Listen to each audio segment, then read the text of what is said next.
네, 지금으로부터 대략 7, 8년 전 김심야가 사운드 클라우드에 올린 곡이 큰 화제가 된 적이 있습니다. 이게 왜 화제가 되었는가 하면 그동안 국내 힙합의 시스템에 대해서 비판의 목소리를 높인 인물들은 꽤 있었지만 김심야만큼 근간과 핵심을 짚고 날카롭게 뱉은 래퍼는 없었기 때문이죠. 시잼 신기루가 뭐야? 시잼 신기루가 뭐야? 시잼 신기루? 시잼 신기루를 봤나요?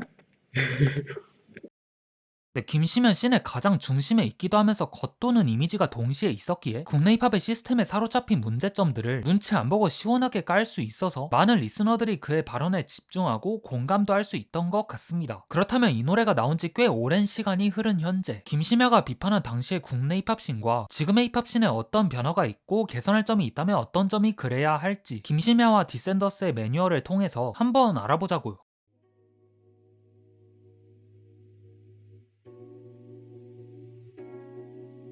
Stop making rap music. 니들 나름대로 머리 쥐어짜서 짜놓은 가사들 들어보면 사이즈가 딱 나오지. 일단 랩음악을 만들지 말래요. 아니 래퍼가 랩음악 만들지 그럼 뭘 만드냐 라고 반론하실 수 있어요. 하지만 엄밀히 따지면 랩음악과 힙합음악은 같은 범주에 속하면서도 다르다 봐야 합니다. 랩은 힙합에서 파생한 개념이지만 어떤 노래에 랩이 들어간다고 그게 반드시 힙합음악이라 할 수 없죠. 랩은 가사를 전달하는 보컬의 한 방식이지만 힙합은 음악 장르로서 구분할 때 프로덕션에 의해 결정되거든요. 예를 들어 MC몽은 분명 음악 내에서 랩을 뱉고 있지만 장르적으로 구별할 때는 힙합이 아닌 랩음악으로 표기해야 합니다. 반면 크러쉬나 박재범 같이 R&B 스타일의 보컬로 음악을 소화하지만 그 프로덕션이 힙합의 형식을 갖추고 있을 때 그들의 음악은 힙합이 된다는 것입니다. 오랜 역사를 자랑하는 음악 매체 빌보드가 힙합과 R&B를 하나의 카테고리로 묶어놓고 랩음악은 이들과 별개의 장르로 분류한 게 위의 내용들을 집약시킨 사실이라 할 수 있죠. 이렇게 힙합과 랩음악의 차이를 알고 나면 왜 김심야가 이 노래의 첫 라인을 Stop Making Rap Music이라고 했는지 그 이유를 짐작해 합니다. 일단 개초밥 새끼들 공감 안 되는 가사들의 끝에 여야에만 맞춘 거야. 이 새끼들이 봐도 딱 나오지. 김심야는 힙합이 유행하면서 생긴 일명 양산형 래퍼들의 기본적인 자질에 대해서 진짜 노빠꾸로 뚜깝해요. 라인 구조, 가사에 대한 분석 및 연구 과정은 스킵하고 대충 양식만 맞춘 듯한 그들의 작업물을 보고 있으면 그들이 왜 5년 정도 이 생활을 하면서도 음원 차트 3만위 근처를 못 가는지 그 이유를 친히 설명해주죠. 족같은 비트를 고르고 목 부러지게 흔들어봐야 음원 차트 3만 위 근처도 못 가는 건 5년 굴러도 똑같지. 랩 레슨 받는 새끼들 딱 이거 하나만 알아도 랩 레슨 받지 말라고 훈수 두는 미친 새끼들이야말로 개병신들이지. 김심야는 한때 씬내에서 큰 논란이 되었던 랩 레슨을 곡의 다음 소재로 이어가고 있습니다. 김심야가 생각하는 랩 레슨이란 국내 힙합에서 태어난 새로운 개념은 그냥 본인에게 도움될 것 같으면 받아라 이런 의미로 받아들여집니다. 오히려 랩 레슨을 받는 것 같고 한마디 거드는 이들이 몹쓸 녀석들이라고 표현하죠. 근데 김심야가 여기서 랩 레슨 이야기를 꺼낸 건 이에 대해 왈가왈부하는 몇몇 이들에 대한 비판이기도 하지만 랩 레슨이 행해지는 본래의 목적과는 다르게 시간이 점점 지나면서 변질되었다는 그 근본적인 문제를 들추기 위해 운을 띄운 구절이라 할 수 있어요. 다음 가사를 보면 그 의도가 선명해지죠. 여기는 인맥 사는 곳이구나 하고 눈치 까는 새끼들아 너흰 다 희망이 있어 그냥 피 빨아. 김심야는 국내 힙합 씬이 인맥 위주로 돌아가는 걸 일찍이 깨달은 래퍼들이 있다면 그냥 랩 레슨 신청하고 인맥이나 쌓고서 나중에 씬에 빌붙을 기회를 만들라 하죠. 어차피 어딜 가나 인맥이 장땡이니까요. 실력은 그 다음 문제고요. 물론 잘 되면 넌 네 선생의 영원한 제자 영원한 안주 그리고 그것은 언제나 영원히 네 영광. 붙어 먹으려는 새끼들은 자존감 좀 키워 그러다 잘나가면 변했다고 욕해 처먹으니까 초중고 잘나와서 갱스터 shit 건 락게 젖간에 인천 어깨들 만나면 코 열심히 풀어드려 시원하게 그 족같은 저 예산 뮤비 좀 안 찍으면 좆되나봐. 진짜는 몇 없고 병신들 털어먹으려는 애들밖에. 세상에 저예산 뮤직비디오는 많습니다. 하지만 여기서 김심야가 말하는 핵심은 주역같은 이죠. 뮤직비디오는 자신을 세상에 더 쉽게 노출하고 부가적인 수익까지 얻을 수 있는 아티스트에겐 여러모로 유용한 툴이에요. 마치 싸이가 강남스타일 뮤직비디오로 해외 진출이 가능했던 것처럼. 다만 김심야가 생각하는 몇몇 래퍼들은 제작하는 의미가 없다시피 한 뮤직비디오들을 자기 PR이랍시고 내놓은 걸 꼬집죠. 저예산으로도 충분히 자신의 간지를 잘 나타내는 래퍼들도 많이 있으니까요. I'm a scene stiller, green Godzilla, armor on like an armadillo. Nah, I'm good. I don't need me no wifey. 270 my booty call.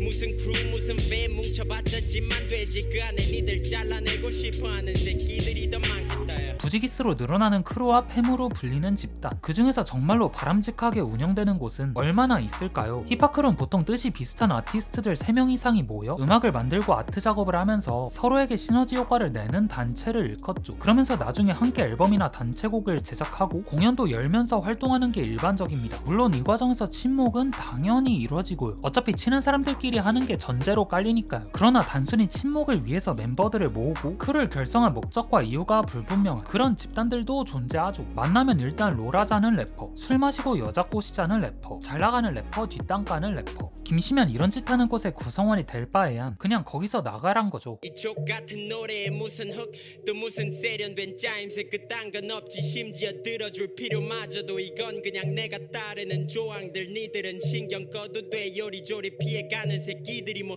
질리기나 하겠어. 어차피 전부르르 다니는 일진놀이개 씹새끼들. 이 노래를 듣고서도 난 리얼 힙합이니깐 여기에 해당 안 되지 하며 부정하는 래퍼들에게 본인이 굳이 훅과 세련된 짜임새를 갖춰야 하냐는 김심야의 얄짤없는 태도가 나타나죠. 또 어차피 갖가지 변명을 대면서 회피하는 래퍼들에겐 이 노래를 들을 필요와 가치도 없다는 말을 덧붙이고요. 따라서 이 노래 속에 뭐가 빠지거나 부족하던 간에 니들은 신경 쓰지 말란 얘기죠. 어차피 그들은 중고딩 마냥 일진놀이나 할 딱 그 정도 사이즈밖에 안 되니까요. 그냥 진짜로 공부 존나 열심히. 어차피 지금 이 열기는 순식간에 식고 남는 사람들 또한 태어난 척을 존나 해야 하는 시대 때문에 유행에 편승하려 드는 래퍼들에게 이 열긴 얼마인가 금방 식을 거니까 실력 없으면 공부나 오지게 하라 하죠. 그러면서 그 외 신에 남겨진 다른 래퍼들은 힙합의 열기가 가라앉은 게 본인에겐 별 타격이 없어 대수롭지 않다는 듯 연기 아닌 연기를 해야 하는 날이 올 거라며 김시면 그들에게까지도 경고를 했어요. 어쨌든 유행이 사그라들면 그 문화에 속한 이들은 수입이든 인기든 뭐든 감수하는 걸 체감할 테니까요. Stop making rap music. 껍질 안에 알맹이가 발게 벗은 듯 부끄러운 병신들 포경당한 성기 마냥 손가락질이 닿기만 해도 찔끔하네.